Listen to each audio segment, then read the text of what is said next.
Well, g'day, and I am going to say g'day today as well, because tonight we have the world premiere of It's Always a Sunny Day, which is a co-write between ourselves and Joe Matera, who is an Australian. So that's why I say to all of you, g'day. So that is the main thrust of the show. Later on, we've got Joe with an interview that I pre-recorded with him from Australia because of the time differences, because it's about 3 in the morning where he is. Now, if it was me, I'd still be up, but you know, Joe needs a little bit of sleep every now and then. So without further ado, we are going to play you. This is the world premiere of this song being played kind of anywhere. Ian Walters, I can't hear anything or see the studio without in it yet, but I believe it was Ian who couldn't see it last week. I don't know. Oh, okay. I believe. Well, maybe someone else can say if they can hear it. If anyone is, if anyone can hear anything, hear or see anything, let us know. We'll do that. I'm going to carry on as if everyone can hear stuff. All right, that's what we're going to do. So, because it's a world premiere, we are going to do the little record spin. Here we go. Except it's not a record.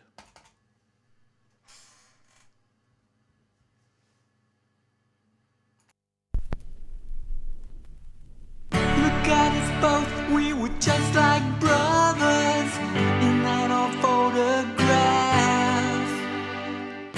I became a persistent scholar and you took up fighting the flag.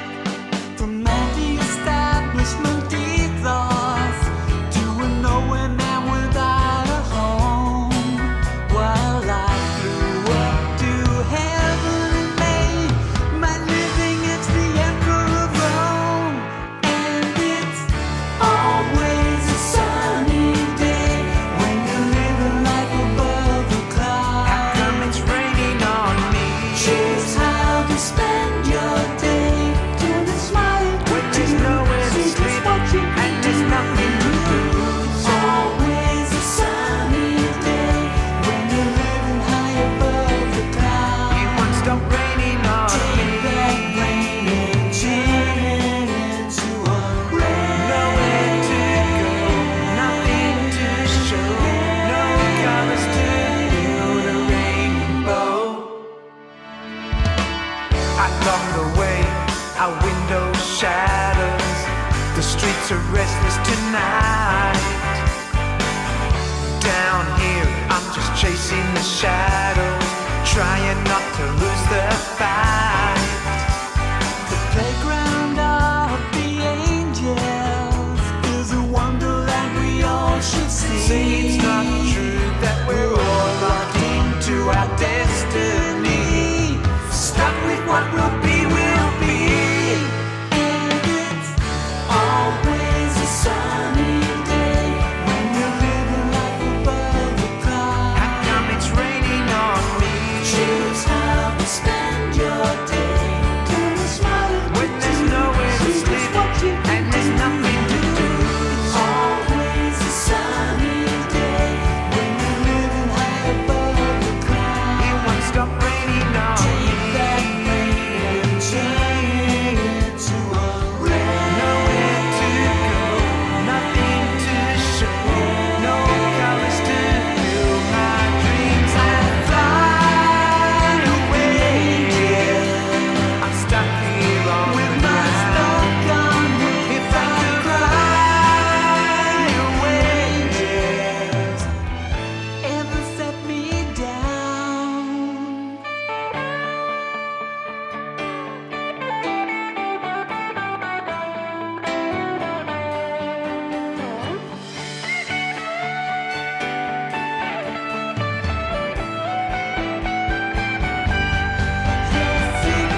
give myself a round of applause. Thank you, Nige. Nige has given me a bit of clap here. So what did you think of that? That was the world premiere of It's Always a Sunny Day. If you're lucky, you might have heard that a couple of times. There's a few radio stations been playing it because it is on release tomorrow. It's been on pre-release up to now. In fact, you can still buy it on pre-release if you want to. Go across to thekorgis.com, buy it on pre-release. Buy any other albums you like. There's a load of other albums across there. And while you're there, you can be our friend. You can ask us something or you can just sign up. It's easy. That was easy. Oh, yes, it is. Also, as always, smash the subscribe button on YouTube. Our YouTube figures are going up. That's very nice. We're getting to somewhere that's a little bit more respectable now. Just through hard work and perseverance and perspiration. Okay, so as always, of course, we have a competition. And this week's competition, will be no surprise, is something about It's Always a Sunny Day.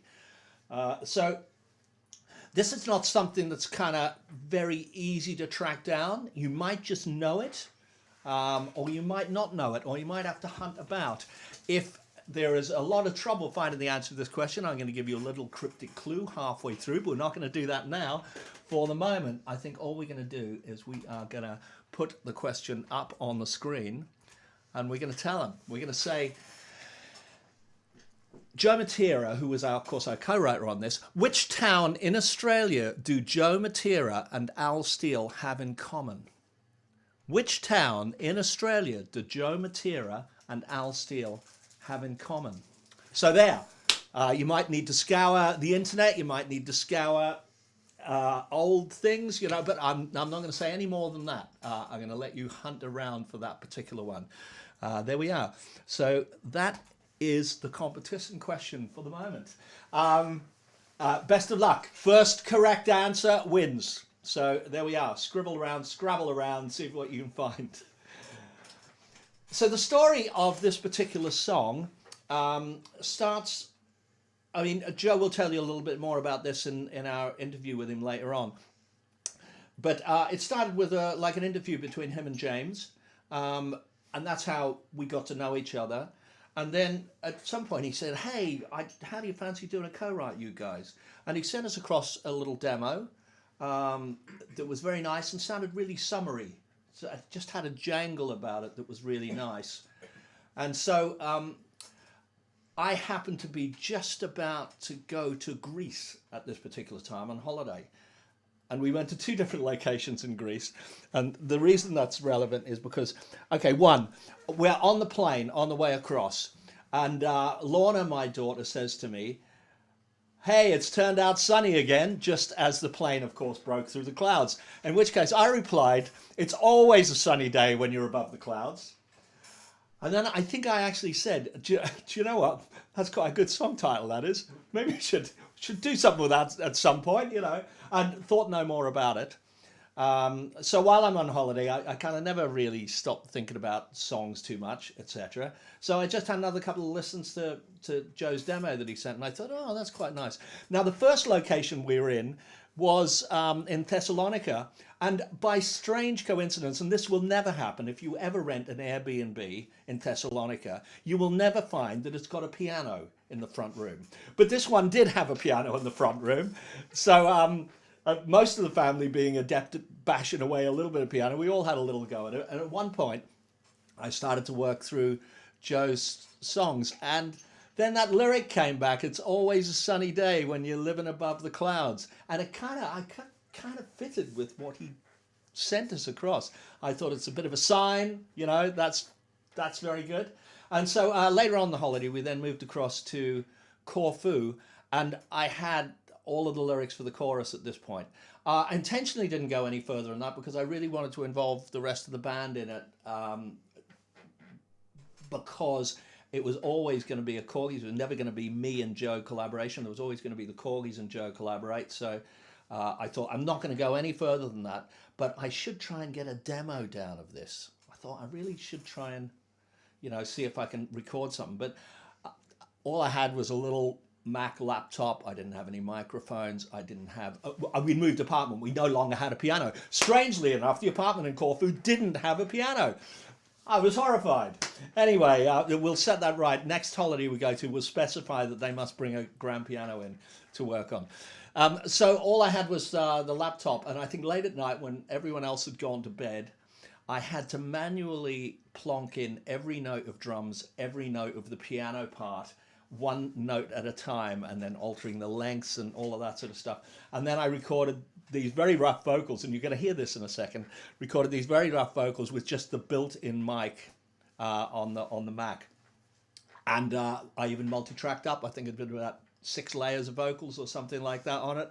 And so I think you deserve to hear this version of it. Now it is a little bit rough, but it is undoubtedly the same song. So here we go. Have a little listen to this. See what you think.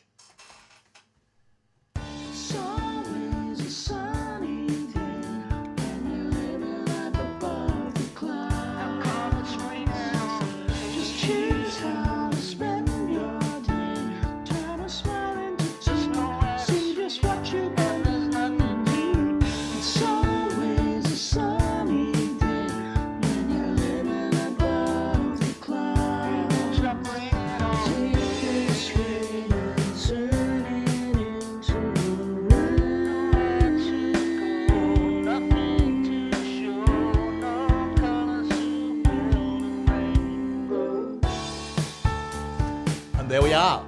That's kind of what it sounded like. The original demo of Always a Sunny Day. So I hope you enjoyed that.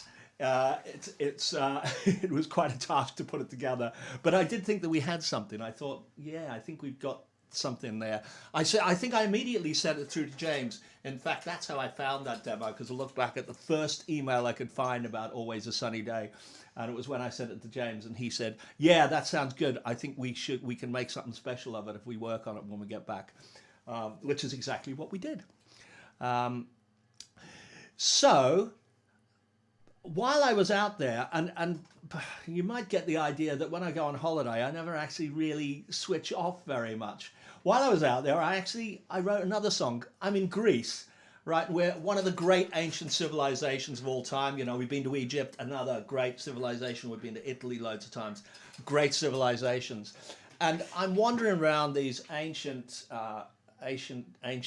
Greek ruins and looking at it, and they're going, yeah, they had the underfloor heating there. Here was a marketplace. There was plenty of food to go around. Everyone had everything they needed. It was a very big, bustling city, and it would have looked like this. And they showed a picture, and it just looked like magnificent. And then I started to think about, you know, how far we had come. So we had come all the way from these magnificent buildings, and we'd now decided that tower blocks would be the way forward. And so we've stuck these tower blocks on top of these brilliant ancient buildings from these fantastic civilizations. And I kind of hit upon this idea of we're building our mud huts over their palaces. So this is a bit of a scoop, because this is possibly might be a Korgis song, possibly just might be my song. But at the moment, it's earmarked to be a Korgis song because I think it sounds like a Korgis song and has that kind of, that Beach Boys thing, not the classic Beach Boys of round, round, get around, I get around, none of that sort of stuff, but more around the time of Holland or Surf's Up, where it was quite thoughtful kind of harmonies and chord sequences. Brian Wilson, of course, being a master at those chord sequences. Think of God Only Knows and all that. If you ever analyze the chord sequences for that song, you go, oh, there isn't a single bass note that is actually the root note for any of these chords, which gives it a unique sound. So I wrote this song called Building Our Mud Huts Over Their Palaces, and I thought I would say it and play it to you, and you'll be the first people to outside the Korgis to ever hear this song. And let us know what you think. Here we go. If I can get my mouse in the right place. I've lost it. Too many screens. That's the trouble. Too many screens. Here we go. Building Our Mud Huts. I'm going to do this again because the volume's off. Here we go. We've been building our mud huts over the palaces, through all of the challenges we did rapidly fall. Yes, we're still building our mud huts over Imagine James singing this. We hold dear, and it's perfectly clear how we've grown so incredibly small.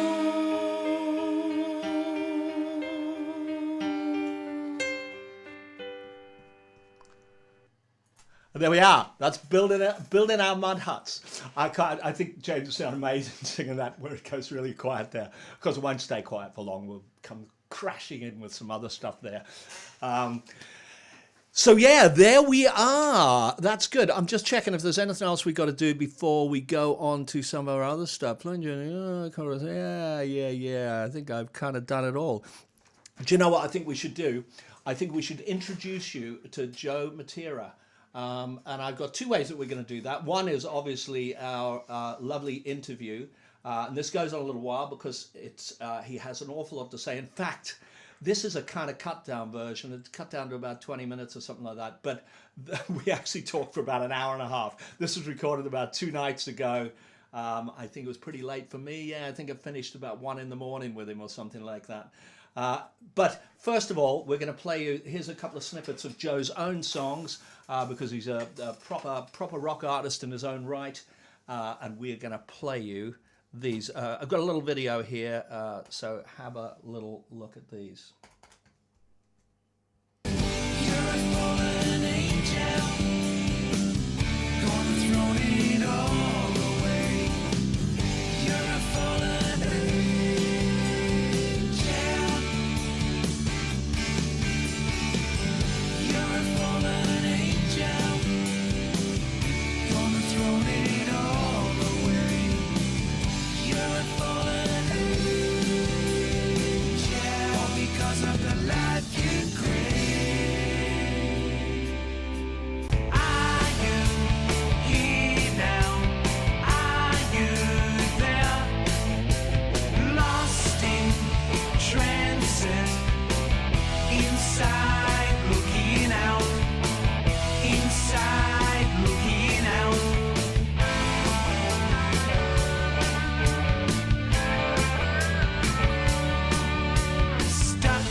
Yeah, that was a few examples of Joe's work. Did anyone notice the drummer from Slade in there, in that middle song?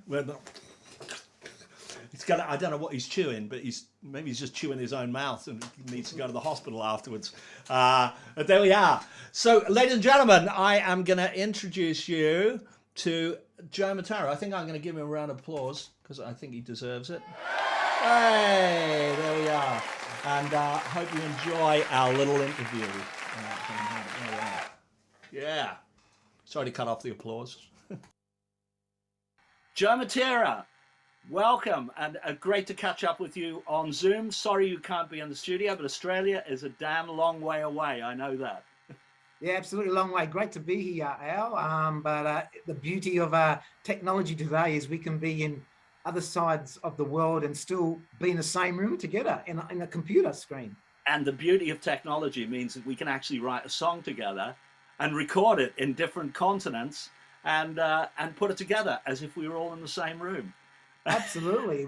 It's remarkable. I mean, you would never thought of something like that, say 30 years ago. You would have to be in the same room and the travel and just everything else that comes with it. But nowadays, in your own room, you can do what you want. Even sending files in the old days was like, no, you'd have to take the tapes or, did you get the DAT tape? No, it got lost in the post. What do you mean it got lost in the post? Oh no, the whole album's gone. You mean it's lost? Yeah. Whereas somebody is just the engineer from the 100 Club gig we did the other week has just sent me the whole file of the whole thing off the desk. It was a couple of gigs worth, but he's just sent it through. It took an hour to come through. Wow, what an amazing thing that is. It is really amazing. Absolutely. It's just this is the beauty. This is the positive stuff of the technology that we have today. Yeah. Yeah, that's right. But let's go back first. Joe, let's give us a bit of history of you, because you've been involved in so many things and you've met so many people. What's your story? How did you get into this crazy business? Well, first of all, I picked up guitar when I was 15, you know, and taught myself how to play by slowing down the vinyl records, especially vinyl records by the Shadows and Dire Straits. And I'll just sit there and just spend days learning by ear. And you know, I just loved the guitar. And basically, I think the first 2 years of guitar playing, I just spent every minute in my bedroom just playing. And then later on, I got into my first band, and from that, I just went into all sorts of different areas. You know, I've played all different styles of music. You know, I'm one of these guys. I believe that a real musician is someone who has appreciation of all styles and can play.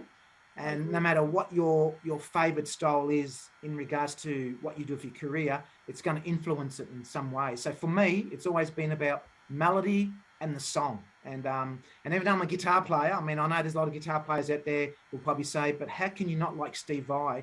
I mean, I've had huge respect for Steve Vai, but watching Steve Vai for 20 minutes playing a guitar solo, I'm sorry, I'll go to bed, because it bores me to death. I'm with you. I mean, practically every guitar solo it does. I say to people, like, it's simple. What I'm doing is simple. It might sound good because I've got a good sound, but there's nothing I'm doing that's pyrotechnical. It's about tunes, and it's about making it sound good, isn't it?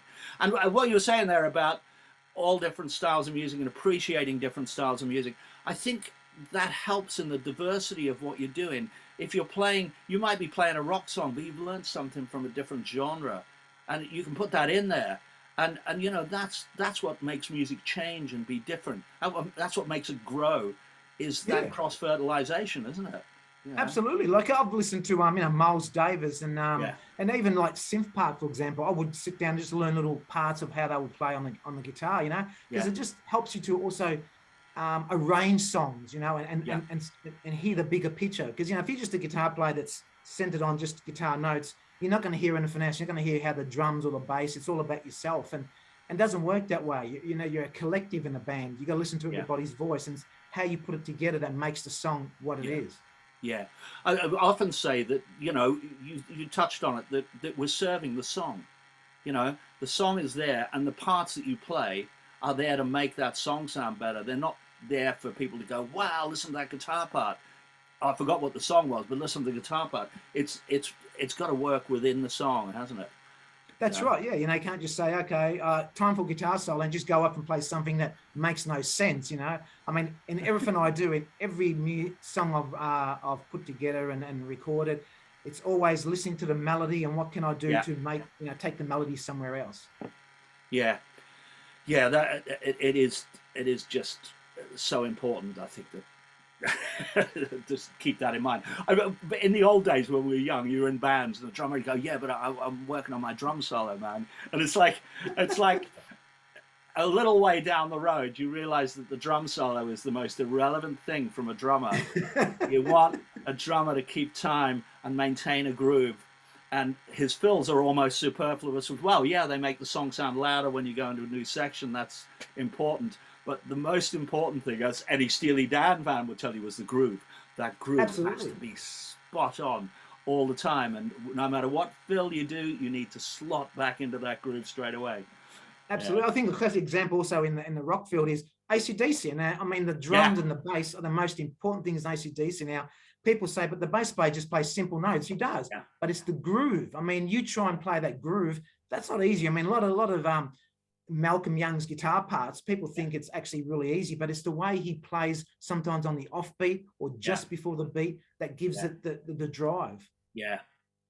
And masters, you know, master musicians. I mean, I know some of the people you interviewed, like Motorhead. What a band, you know, what a power. And that didn't come by accident. That didn't come by anyone just playing what they liked. That came from thinking about it and locking it in. I can imagine Lemmy going, no. We're gonna just like let's get it just right. I have to say, Al, Motorhead was the loudest band I have ever seen live. I mean, when I saw them, I've seen them a couple of times. Once was with opening up for Motley Crue. Now, Motley Crue had a reputation of being loud. Yeah. Motorhead were louder than Motley Crue, and my ears were still ringing 3 days later. I couldn't believe how loud they were, even with earplugs in. That doesn't really surprise me. It was a kind of I remember when he was forming that band, because I saw him way early when he was with Hawkwind, and they had that song Silver Machine. Look around in the sky. Yeah, that's right. And you know, I just remember reading about him in a newspaper afterwards, and he went, I just formed a new band, and this band is going to be so dirty that if we move in next door, your lawn's going to die. Yeah. It's just that kind of rock and he did it, didn't he? He did it with Motorhead. Absolutely. He just made that tour de force that was like, and the tongue-in-cheek sort of humor, like, you know, that song called "Killed by Death." I mean, that's what a great song title, "Killed by Death." You know. That's right. And you got to meet him when you interviewed. I did. I got to meet him, and look, I found him to be the most genuine, true rock star in every sense. I mean, a real gentleman, someone who had a lot of respect for women, knew his World War II history, very intelligent, very witty. I can't say, you know, anything more than he was truly one of our great musicians. Yeah, indeed. I'm absolutely with you there. I mean, we're lucky. We have a rich history to draw on from all of the music that kind of we do. I mean, with the Korgis, it's very obvious that we drew from the Beatles, and there's a whole host of groups. You know, I mean, I listen to Crowded House a lot. You know, I love Crowded House, but it must be said that without the Beatles, that the sound of that band wouldn't really exist. It's the tunefulness that you hear him picking up the things from McCartney, and then that kind of brashness of Lennon. It's all there in the Crowded House stuff. They've done their twist on it, and it's, you know, Neil Finn is such a great songwriter. But there's been a whole load of bands, you know, I think these bands like 10cc here, that all were those kind of tunes. It was about tunes, and it was about that classic song and the classic sound, classic guitars, you know. We were talking on email about guitar sounds, and about, you know, you going, but I want to just plug it in and just sound raw, like it hasn't been processed to death. And I'm a great believer in that as well. You know, I kind of played Gibsons most of my life, and there's nothing better than the sound of a Gibson just going, bah. I mean, you know, if you listen to Eric Clapton solo on While My Guitar Gently Weeps, it's just, you know, it's just fierce. No real effects on it. It's just, you know, kind of. I mean, it's like anything these days too, Al. You know, like you know, you can say also like vocals. You know, a lot of the vocal stuff today is so auto-tuned. There's no more life in it anymore. Yeah. I mean, can you imagine trying to auto-tune Bob Dylan's vocals?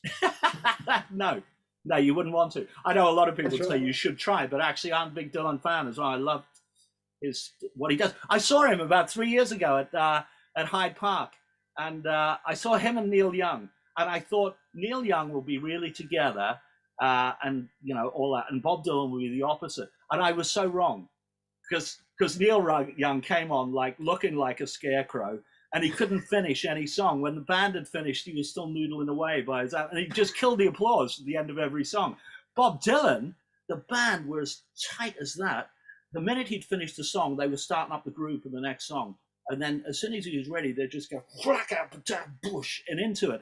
I mean, the versions of the songs were like, you get halfway through and you go, oh, this is blowing in the wind. But you wouldn't know. It's just he changed it up so much. But the band were amazing, and he was great. He was on form. He was smiling all night. I was couple of people along said, I've never seen him look so happy. So maybe I was just lucky to see a good gig.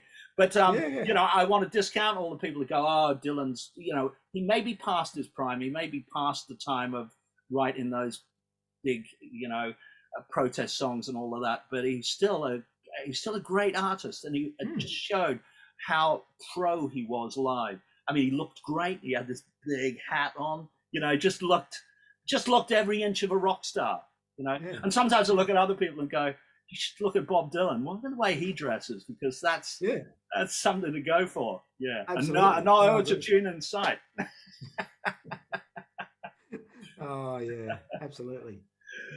So I had a whole load of questions written down here, and I'm not sure if we're getting through any of them or not, but but it probably doesn't matter. I mean, let's talk about the single, because you and James met on an interview, and why, you know, did you hear that we'd done a new album? Just decide to interview him, or somewhere? Yeah, I did. I did hear that you had a new album. I think it was just before the album came out. I did hear about it, and I just had put my YouTube channel where I was just sort of, you know, interviewing artists from the 70s and 80s and even the 60s, and I thought, oh, you know, I'll contact James. You'll be a good one for my channel. And James said, yeah, we'll have a chat about it. So and since I always was a Korgis fan, because I love that single. I mean, that was the biggest hit you guys had here in Australia. Sure, but yeah, so we sat down, had a bit of a chat, and I really enjoyed it. And I think James was really impressed that I actually knew the music, because I was explaining to him about the chord progression in Everybody's Got to Learn Sometime. And you could see in his eyes, he's going, oh, this guy knows what he's talking about musically. So anyway, then we got to chatting, and I said to him, you know, I've got some demos, and hey, we should do a collaboration, you know, and I mentioned it to you, and next minute, here we are now. We've got this song. So I sent you a demo. I remember you said you really liked what you heard, and you could come up with some lyrics and some other parts. And I was in Greece at the time. Yes, that's right, in Greece. I got that through. I was in Greece, and I didn't really. I mean, I had my laptop with me, but I didn't have any recording equipment and everything. I didn't have a keyboard or anything, so I actually had to punch all the piano parts in, just so I could get the idea down. You know, just, you know, like punching them in as if you were going to punch a drum machine in. And get it to do, and then I'm multi-tracking harmonies with the earphones on into the Mac microphone. I didn't have a proper microphone, but actually, I'll try and find that, because the original demo of it, the chorus sounds suspiciously similar to the way it's turned out now. So yeah, that'd be a good one to play when we do this, when we show this live stream there. Maybe I'll find that original demo out. Yeah, no, because I remember because so the part that's the chorus and the melody was what formed the bass, and then you guys came in and wrote the verses, the lyrics, and there's also a bridge section you put together. I remember you saying to me, James has got this fantastic section with the chordal changes and that sort of stuff. It's absolutely fantastic how it all came together. Yeah, well, it's just something I often do with James. Is I know if I've done part of the chorus, I could easily go in and do a verse, but it might be a little bit predictable. Whereas when I chuck it to him and I go, James, what should we do here? What's it going to do?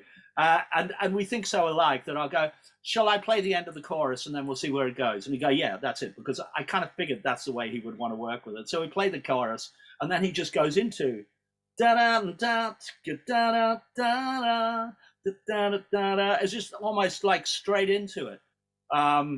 And so there was no, he hardly ever has, he mainly has nonsense lyrics when he does that, but he always sings lyrics. They just don't make any sense, but he'll always sing lyrics to it.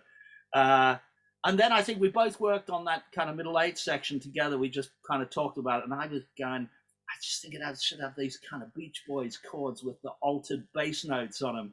I think we worked on the tune together, we worked on the chords together. But I got to be honest, probably didn't take more than about 40 minutes to take it from having a chorus only to having a verse and a middle eight. Okay. And I think I would have gone back then and worked on some more lyrics for it.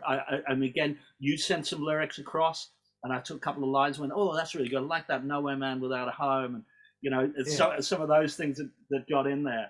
Yeah, that's good. Well, that's good. That's fast. Well, I mean, a lot of that original demo I sent you, I mean, that whole idea came to me pretty quickly, because what I normally do, Al, is I'll pick up my guitar and I'll just noodle around, and I'll come up with chordal ideas and melodies and quickly put them on my phone. Yeah. And then I'll go back to them and just record demos. A lot of my musical stuff happens pretty quickly, but lyrically, I mean, that's where the challenge is. I mean, that's where it can take a long time. I think the only time I've ever written a song that was in 15 minutes, lyrics and music, was Fallen Angel. That's just one of those moments where it just came to me. But sometimes it does, doesn't it? Sometimes it just falls into place. Absolutely. But most of the others have taken me like months to sort of put together. Well, I just got quicker at, I've got quicker and quicker at lyrics, and I don't know why it is, or that was just a period of my life or not. Maybe it was because the Cartoon World album, it fell to me to finish off everything. I just finished off all lyrics. So different lyrics are coming in from people, and I just kind of go that, and I go, there's another one done. Now I've got to do this one. And it was a bit the same with this particular song. And probably finished the lyrics in an evening, I think. From the bits that we had together, I think I probably just did it in an evening. something like that. I haven't always been like that. Sometimes I have agonized over lyrics for months and months, but I haven't done that in the last year and a half, not since COVID. So, maybe there's just something in me that's freed my brain a little bit to kind of make it work that way. Yeah. It's What I know is that funny story, Joe. Do you know Village Ghetto Land by Stevie Wonder? Well, he didn't write the lyrics. It was on Songs in the Key of Life, and it went, Village Ghetto Land. Well, he didn't write the lyrics for that. He gave it to another guy. And this was like, this guy said, hey, it was my big break. Stevie Wonder had said, I'm going to record this song and I want you to write lyrics for it. And he said, I spent about 2.5 months, 3 months doing it. And I sent him through to him. And I never heard anything. Like 6 months, I still hadn't heard anything. I thought, maybe you just didn't like him and they're not going to use him. And then out of the blue, I get a call. And it's, hey, it's Stevie here. We're in the studio. We're cutting your tune now. Trouble is, it's got 3 verses. We need another verse. Send it through to me this afternoon. Phone goes down. You go, what? I just spent 2 months doing all this. Can you imagine that? Oh, no. Man, the pressure on you. The pressure. But he came up with this 3rd verse, and the opening title of it was, the opening line was People Eating Dog Food Now. And everyone takes that line and goes, wow, that's such a strong line. And he came up with it under pressure, 6 months down the line. That's wow. Yeah, that is what you can do under pressure is amazing what you can come up with. Yeah, I guess when you need to, it can work 2 ways, can't it? It can either stifle you where you go, I can't take it I can't think of any ideas, or... Absolutely. The one thing I noticed about Cartoon World is when I first heard the album in context, the whole album, it's really amazing. I mean, it's like 32 years since the last album, but there's like a natural progression, because sometimes bands, when they release something like 20 years or 30 years later, there's a distinct change. You think it doesn't sound like the same band, but with Cartoon World, it just sounds like natural progression, that the band is just progressing normally, which is fantastic. Yeah, I think there has been there is something where you go, this is a Korgis kind of sound. This works with it. There are certain songs that I write where I would go, that's not a Korgis song. It just isn't. It's not. It was great that we were writing this album from scratch, because we can make sure that everything did fit in the way that we wanted it to. The original 3 albums in the 79, 80, 81, those original 3 albums were very kind of synthy and lush. And so that's always been part of it. And then in the early 90s, there was the This World for Everyone album, which again was still a lush kind of nice sound, but it had become much more mid-Atlantic. And so we had all of that to choose from, as well as going back to the Stack Ridge kind of sound of it being very eclectic. So we had all of that to draw from.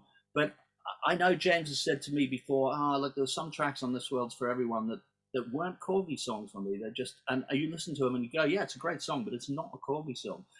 So it was important to us to kind of, if we were going to come back after 30 years and go, this is a new album, I wanted certainly to prove to everyone that, when people get a bit older, they should get better. They shouldn't get worse. I know they're not young anymore. I know they don't have perhaps the drive and maybe the anger that they have when they're kids. But they should get better as musicians, and they should know what a good tune is. They should know to chuck out the stuff that isn't quite as good, and to be patient enough to make sure that you have a good album, that there's no dud tracks. I mean, apart from a few maybe tracks on the White Album, the Beatles never cut a bad track, really. There were no real fillers. They were all, it was all of a quality, and it's because they basically, well, if it's not of the quality, it's not going on there. And maybe George Martin said that. Maybe he went, no, it's not good enough. Try better, try to do better. So we were conscious of that, conscious of the heritage, conscious of the sound that had gone all the way through it. And we wrote to that while being reminiscent of the past, reminiscent of the Beatles' beginning. That first track, We're Gonna Start a Revolution, was intended to say, let's get back to when music was great, and let's try and write some great music. And let's try and make it mean something.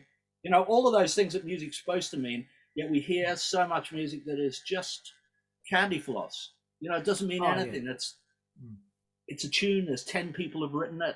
and it probably didn't Oh, mean yeah. anything to any of them other than money. You know? Absolutely. It's like the new Justin Bieber album. I think there's like 72 songwriters on that whole album. No, I mean, seriously, they must just write one word and they get a songwriting credit. I mean, you know. yeah, it's that old thing, isn't it? I've got this drum beat. It goes, boom, boom, boom, you go, there we go. I'm a writer now. That's it. That's my contribution. Yeah, so all of that. That's not the way we work, is it, Joe? No, absolutely not. No way. So this is released, and you haven't seen the video yet. It's very close. By the time people hear this interview, we will be showing the video at the end of it. So hopefully everyone will kind of like it as much as hopefully you will like it as well, Joe. I'll send it through. Obviously, you get a chance if you go, I hate that bit. Can we do something about that bit? I'll change it now.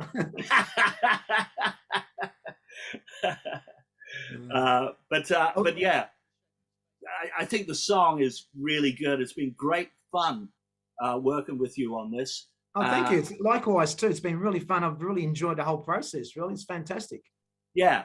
It's probably, it's taken it a little bit away from sometimes where we would go as a band, and it's probably taken it away from where you would normally go as well.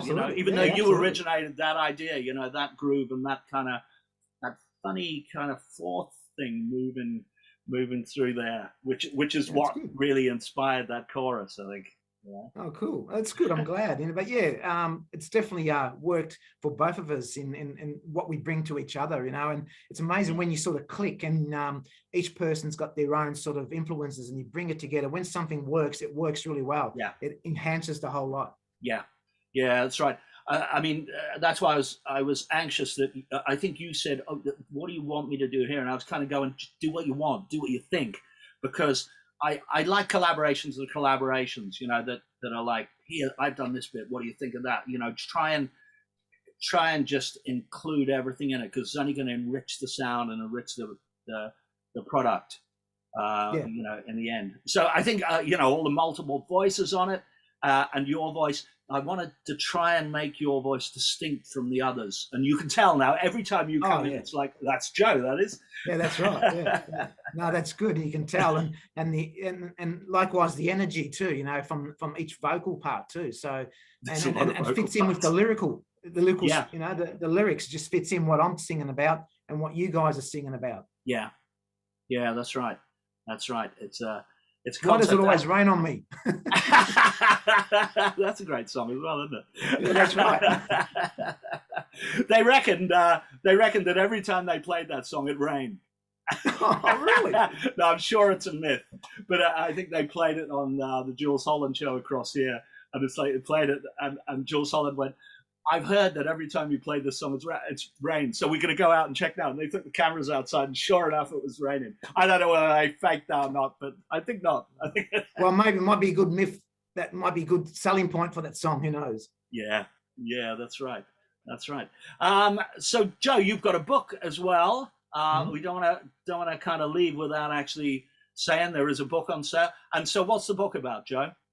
The book's about my many interviews with rock stars, like everybody from even like Sir George Martin to Lemmy from Motorhead. It's basically experiences of what it's like to be backstage with them on tour, my own tours, playing with Steve Harley, guitar for him, and showing people a world where I found that a lot of books that I read, they tend to sort of always be about the sex, drugs, and rock and roll, the glamorous lifestyle. I wanted to show the part that people don't usually see, which is the hard work, the human side of an artist, where they're by themselves in a hotel room, nothing, just with their guitars, and they'll come up with a song idea, or, and the genuine stuff, the authenticity. So that's what the book's about, which is why it's sort of called Backstage Pass, the grit and the glamour. So you get to see the gritty part of it, the hard work, and you see the glamour and put it together. Yeah. Good. So what's the book? It's called Backstage Pass. Backstage Pass. So right, yes. Look out for it. Go and have a read. I'm almost through. I'm about halfway through it now. So I've got through quite a lot of the stuff. As you know, I'm kind of always busy all the time. So every now and then I pick it up and then get interrupted by something. But check it out. Go and grab a copy. Is it Amazon? It would be. It's on Amazon. Wherever you are around the world, just go on Amazon and pick it up. At the moment, actually today, it's at number 4 on the Amazon Australia charts, behind books by Elton John and Paul McCartney. Right. Okay. Wow. Let's hope you overtake him. Let's hope so.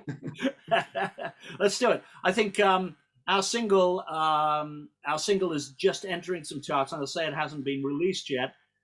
It's entering Mike Reed's Heritage chart here, and I would expect that it will do quite well in the next couple of weeks. And he is also running a TV show, and as long as I get him the video ready in time, he has said he's going to play it. That's a legendary DJ, Radio 1 DJ, Mike Reed, who kind of has several different shows himself over here. So hopefully that will be good, and lots of people will go and buy it.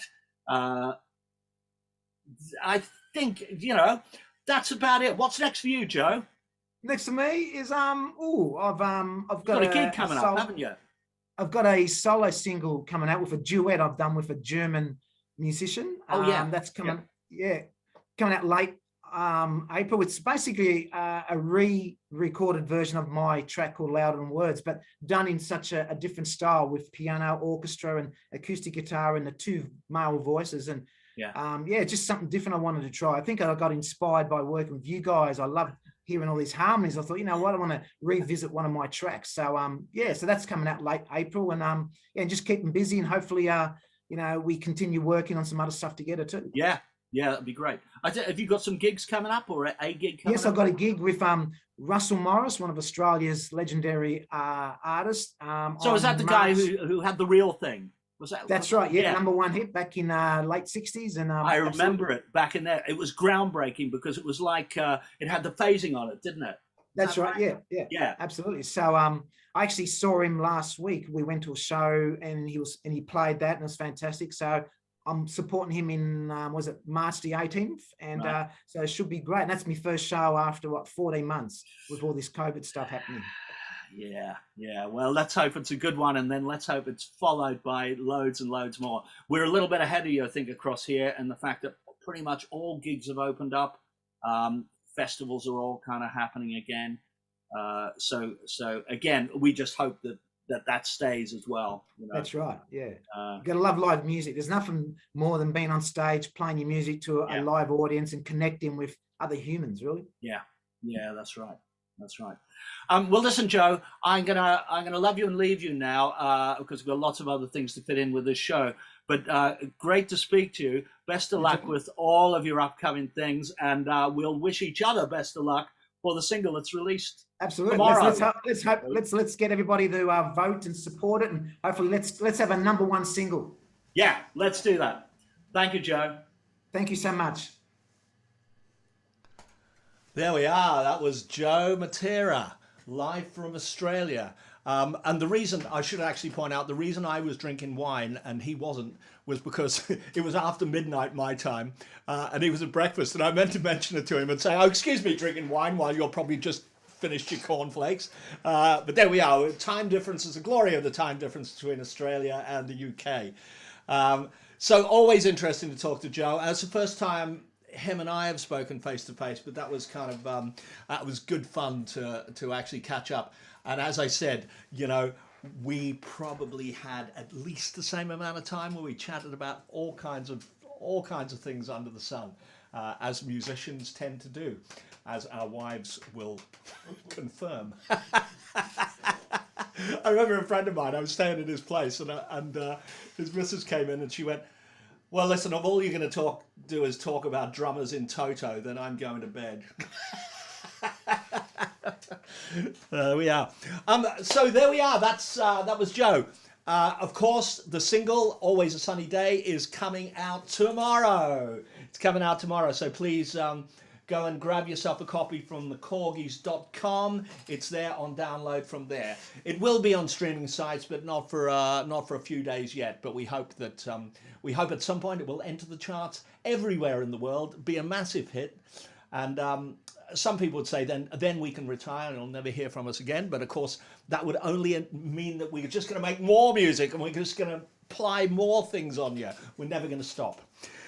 So let's just do a recap.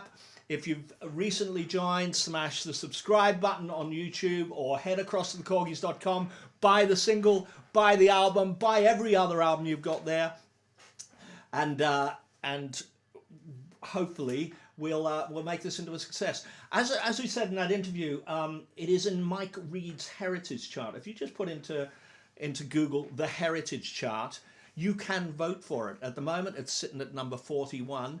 We reckon that next week it's just going to smash its way up the charts. I think previously Bringing Back the Spirit of Love was number 1 on that chart. And as I said, Mike Reed is just about to start a TV show. I think it's a little bit like in the style of Top of the Pops, which that'd be nice, wouldn't it? See Mike Reed back on the Top of the Pops kind of show. And he's expressed interest in maybe playing the video on that. Whether we make the cut or not, we'll have to see. But if not this week, then possibly if enough of you vote, next week. So go across there and do vote for us for that. It would be much appreciated. So let's get back to the quiz question, shall we? Let's keep on the subject of Australia here. So I'm going to stick this back up on the screen if I can find it. Sorry, I've lost the mouse again. 3 screens, there's obviously too many. Here we go. This is it. So up on the screen there now. Which town in Australia do Joe Matera and Al Steele have in common? No one's got it yet. And no one's got it yet. Okay. Which town in Australia do Joe Matera and Al Steele have in common? And I'm going to give you a little clue. The clue is that you might not find this answer looking at the Korgis, but if you have a little hunt around with Joe Matera, and I'm not even going to say where, have a little hunt around, you might find the answer there. So, yeah, keep guessing. Nobody's got it yet. Elaine, I'm surprised you haven't got this. I'm sure that your team of 60 people there working around the clock, troweling through the night, I thought you would have got it by now. But there we are. There we are. Okay, so I think we're gonna chop across and pick up the actual song itself on Sonar, and we can just show you a little bit of the inner workings. Now, normally we do backing vocals for this, and I think probably today is no exception. That actually the vocals on this, there's just so many different layers on them. And I think one of the radio DJs from Australia has just emailed us and said, "Hey, who sings what vocal parts on this?" And the answer, of course, is there's an awful lot of vocals somewhere. The simple answer is the 2 main lead vocals are James and Joe. But also there's one of the lines in the chorus, which is John's, and of course John has a couple of prominent harmony lines here and there as well. And then the rest of us all contributed to vocal blocks. I think the last people to come in were Ava J and Emmy from Born to Win, our backing vocalists, and they came in and we had everything there, but we then tweaked it a little bit, and we just tweaked what they did, and they carry on a little bit where other people leave off and all that. So it's kind of interesting. We might actually pick out those blocks. I think for the moment I'm just gonna solo all the lead vocals and all of the backing vocals, and let's see what we've got, and we might actually then just have a little look at a wee bit more detail. So I'm going to chuck this up on the screen now. So there we are. There is Sonar, and as always, lots of backing vocals and stuff. So there, there they are there. I'm going to just make a bit more space because even my large TV is not big enough to get all of these vocals in. So you can probably read that at the top. It says B2W, which is Born to Win. That's their 6-part backing vocal blocks. Underneath is Al, and it looks like I've got, because I stuck some original lead vocals down for some of this, I've got more tracks. I've got about 10 tracks sitting around there. And then you move down, there's James, and John is in there somewhere as well. And then you move down and you've got more James lead vocal, John lead vocal, John double, John lead, James echo, Joe. So this is where Joe came in, Joe echo. So all kinds of stuff there. And that's all vocals just before you get down to, you know, more little loops and stuff there. So here we go. I'm gonna just play you. I think we'll just play you a bit of a chorus. Here we go. Something like this. And it's always a sunny day when you're living life above the clouds. How come it's raining on me? Choose how to spend your day. Turn a smile into When there's nowhere to see sleep just what you can and there's nothing to do. It's always a sunny day when you're living high above the clouds. It won't stop raining on Take me. that rain and turn it into a rain. Nowhere to go, nothing to show, no colors to build a rainbow. So there we go. I just spotted something there that I'd forgotten about. You know what I was saying, that with Born to Win, we'd got him to do a couple of parts that weren't anywhere else. Well, just have a listen to this first block here, and the last chord that they hit is just like, way off the charts. Have a listen to this. Always a sunny day. Listen to that. But in terms of how that fits with all of the other backing vocals in there, you get this kind of idea. It's always a sunny day when you're living life above the clouds. And you can hear that Beach Boys kind of clash where there's a really odd note in there. It wasn't a mistake, it was intentional, and it was a bit like, I think when I first played it at the James, I went, "Are you all right with this?" And he went, yeah, I like it, I like it. I thought he would. Trying to think if we've got anything else. Oh yeah, this whole end sequence is pretty kind of glorious in terms of it sounding so kind of lush. I'll just make sure I'm just soloing our subgroups at the bottom here. Just make sure I haven't left any. No, that's all vocals there. So this end sequence here. Nothing to show, no colors to build a rainbow. James here. When you're living above the clouds. No money to build a rainbow. Oh, I've got a fade on the end here. Let me just turn that off. It's always the sunny day. No money to build a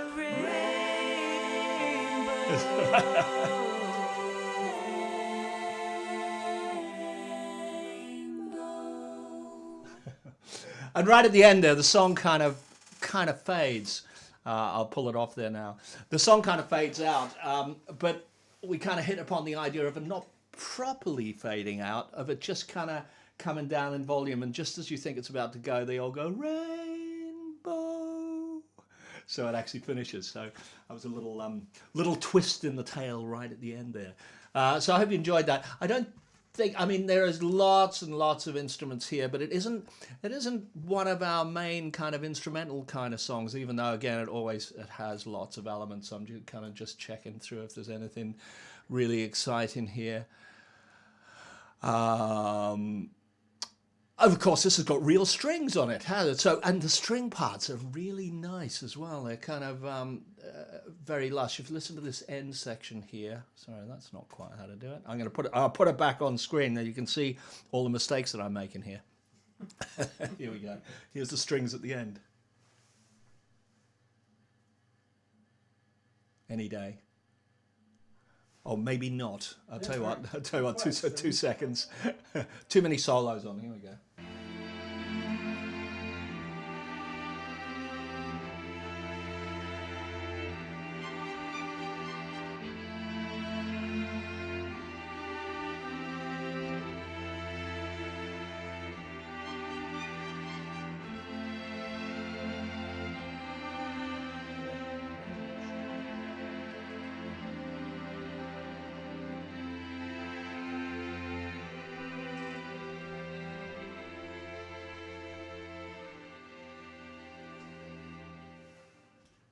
Yeah, there we are.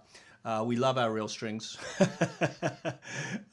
We kind of try and get them in wherever we would normally have. Maybe in the old days you would have gone, well, you can't afford reel strings, can you? So we'll just put synths on it instead and try and make them sound like that. But of course, nothing sounds like that movement from one note to another when you hear them all kind of doing their own thing.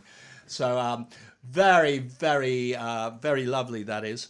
Have we had a winner in the competition yet, Nige? No. Okay. Elaine is convinced that it's Kyabram, is it? Kyabram. Kyabram. Yeah, I'm probably not saying that quite and quite Australian enough. It's probably Kyabram. She's convinced you and Joe come from Kyabram. Well, no, actually, I don't come from Kyabram. I mean, I see someone earlier, it might have been you again, Elaine, said Geelong, and that is actually where I'm from. I'm from Geelong, which is about 45 miles away from Melbourne. Just down the coast there. When I was there, it was hailed as Geelong, the fastest growing city in Australia. And sorry, as well, just in case anyone wants to know how you say Australia in Australian, you don't use an L. It's a Y. You go, in Australia. There's no L's or anything in there. So, fastest growing city in Australia. Which I thought for a long time, and it was like 30 years before I went back. And when I went back, I realized it was a small town. A small little seaside town. And people go, oh, you're from Geelong. Yeah, that little quaint little town that calls itself a city. So there we are. Okay, well, I am going to... no one's got it yet, so I'm going to read out this something here. Here we go, and this may give you a little clue. I would imagine an answer is going to come in quite soon. So the answer to which town in Australia do Joe Matera and Al Steele have in common? And I said this article rather gives the game away. Former Shepperton musician Joe Matera has recorded a new single in collaboration with the British pop royalty, the Korgis. And he said, when I was a kid growing up in Shepperton, there's no way I would ever thought I'd be doing a collaboration with the people I grew up listening to. The collaboration came to fruition following an interview with the Korgis last year, along with an unlikely association. The Korgis and Mr. Matera had a mutual connection to the Goulburn Valley. Being a former Kyabram resident himself, Mr. Matera bonded with the Korgis lead guitarist Al Steele on the, I don't even know how to pronounce this, on the Campaspe town being a prime holiday spot. It was such an incredible connection, it makes a good story, but also makes the song all the better, Mr. Matera said. So, of course, Always a Sunny Day is released tomorrow, so please go and buy it, and it will be eventually on the streaming platforms. And that's by Caitlin Grant, who is the Shepperton News journalist. We got a winner yet? Nope. Gee, I tell you what, did I not say it enough? Thing is, I know, they're 30 seconds behind us. So we'll just kind of hang on. And I'll tell you what we should say is because this is the second week in a row, we've forgotten to tell them what the prize is. And now when I told Nigel what this prize was earlier on, he went, geez, you don't have to make a rod for your own back. The prize this week is, you know, we said this is not just a download that you get when you buy this single. You get all the paper parts as if it was a CD single. Okay, so you can burn yourself a CD from the MP3, or we'll send you a WAV file if you would prefer. No problem whatsoever. Just ask away. There are the paper parts to download. Something like this. I'm going to come closer. Something like that. Can we see that? Oh yeah, you can just about see it. So that it's even got all the fold marks and everything, so you can glue it yourself and all that, and then you can burn yourself a CD. You can put the CD in, and not only that, it has a poster, a bit like the Cartoon World posters, with the making of it and how we did it. I mean, you probably know how we did it now because we've spilled all the beans on that one. Hey! oh gee. Paul! Well done. Happy winner. There we go. Yes, it was Shepperton. Oh, sorry, I'll just finish telling you about that. So you can download the poster, you fold that up and you put it in, and then you have an item, a luxury item that you can savor. Well, it depends on how thick a cardboard you use as to whether you get a luxury item or whether you get a cheap and nasty one. So it's up to you. I'd go for some thicker cardboard if you can get it through your printer. So that's what you get. Paul, well done, and great to see you. Great to see you winning this. You pipped Elaine at the post. I'm surprised she's going to come around and beat you up afterwards. I'm sure. It's going wrong. Oh, Goldborn Valley. Yeah. Well, what it is, I don't even know a lot of these names, but the Goldborn Valley is not far from the Murray River, and it's a valley which Shepperton is in. And there's also the Campaspe area or something. Never heard of that in my life. But Shepperton, the reason that Shepperton is the answer, and I should actually say, Paul G, you've won. The answer is, of course, Shepperton, is because Kyabram is right near Shepperton, and so Joe would have been known as a local Shepperton artist. And Shepperton is why I used to go on holiday.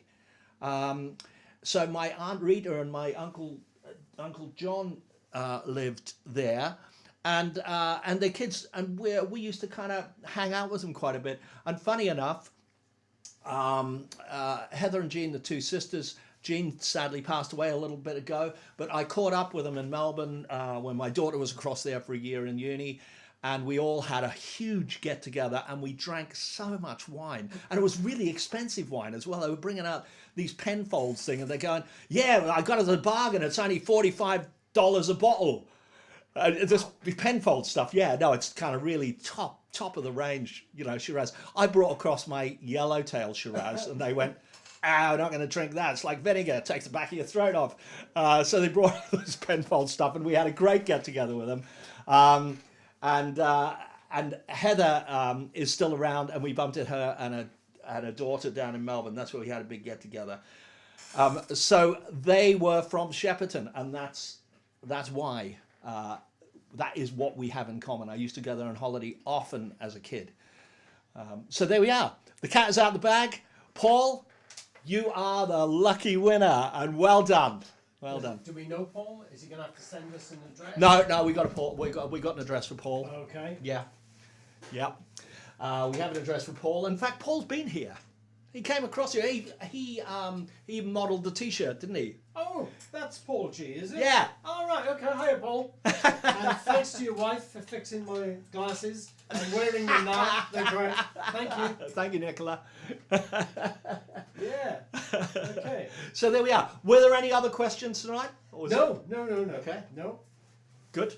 But I think it's time for the vid. I think it is time for the vid. So just before we show this vid, can I just say that I only finished it yesterday. This is so hot off the press.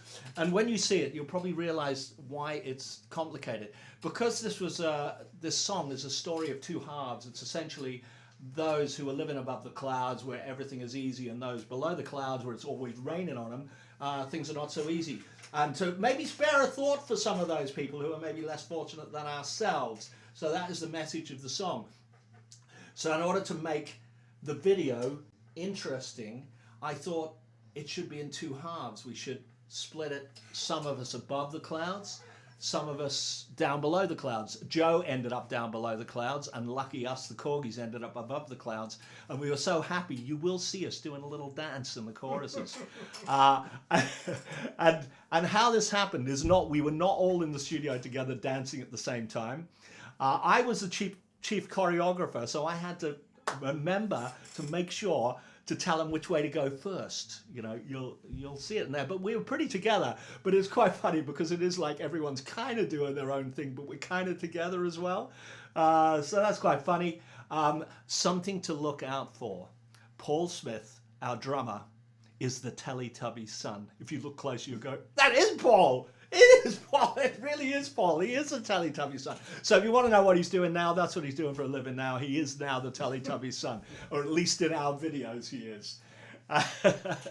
Our violin players who played on it, when they came in, I did a quick video of them. And this is all to what they call green screen, which means that if you film them with a green background, you can just click a button and theoretically the green just disappears completely, and you're left with them transparent, so you can see what's behind them transparently. In reality, there are various degrees of success with green screen, because sometimes you invariably get a light and dark shade, so now you have two shades of green, so now it becomes a little bit more difficult. And when you look at the amount of instances of green screen we have here, the Teletubby's son is green screen. James, John, and myself are green screen. The violins are green screen. Joe is green screen for a lot of it. Whenever you see him with a kind of a different background, that's all green screen. So you would guess that it doesn't take much before the computer falls over. So what I had to do was I had to do the stuff above the clouds first and bounce that off into a video. The stuff below the clouds I did separately. The first verse I did separately, although it's only still images. I just felt like we could. When you see it, you'll see that it shifts focus from top to bottom quite often, and that involved syncing those two separate bits of films exactly so that they moved up and down at exactly the right time, and they kind of zoom. Normally, we would always do videos in widescreen. This one, it was obvious that the chorus was going to work much better as a square. So our screen size for this is not quite widescreen, it's not quite square, but it kind of fits in both things. So we hope you enjoy this video. We hope you've enjoyed this live stream. We will be back next week. James Warren is here next week, and I believe next week's song is Space. Ooh. And we particularly love that song. So we'll be talking about space next week. In fact, James may even bring the spacesuit that he wore in the video. We'll see. That'd be good. As long as his oxygen supply doesn't run out, we should be good. It should be a good live stream. So thank you very much for joining us. And all I will say is I am going to leave you with, if I can find it. Yeah, not so easy as all of that, because I forgot to bounce it across. It is here somewhere. There we go. Always a sunny day. Video. There we go. And I just want you to see right from the beginning. So I'm going to switch us off. And Nigel and I say hello, Nigel. Hi there. Bye. Hello and goodbye. There we are. That sounds like a Beatles song to me. See you all next week. Look at us both, we were just like brothers in that old photograph. I became a persistent scholar, and you took up fighting the flag. From anti-establishment ethos to a nowhere man without a home, while I flew up to heaven and made my living as the emperor of Rome.